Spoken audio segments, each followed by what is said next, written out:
जब से इनको देखे तब से ये बोलना चाहते हैं लेकिन बोल नहीं पाए। उस दिन भी नहीं बोल पाए लेकिन आज बोल देते हैं। दुर्गा जी के लिए एक लाइन है कि तोहरा बिना कि खाना पीना कि लगे गोरी की बेकार हो काहे कि एगो हमर दिल हमर जान तीनों तोहार एगो हमर दिल हमर जान तीनों तोहार तोहरा बिना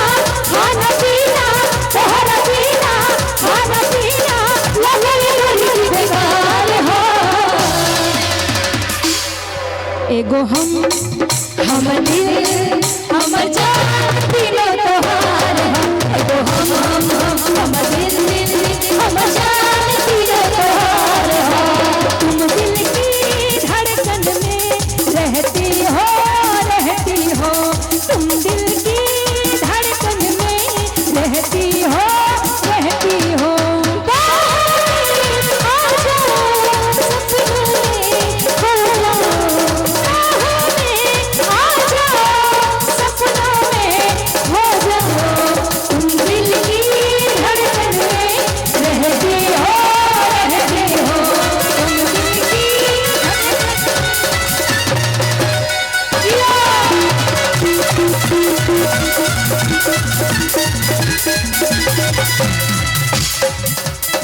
जब से देखले पानी रानी तोरे चढ़ल अपनी हो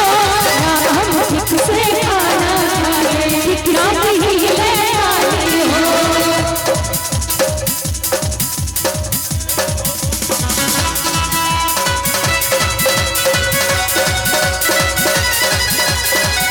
जब से देखले पानी रानी तोरे चढ़ल अपनी हो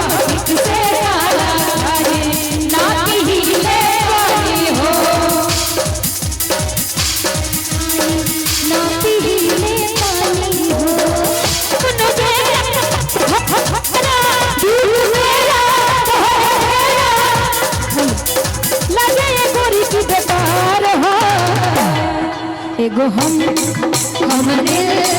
हमर जान तीनों तोहार एगो हमर दिल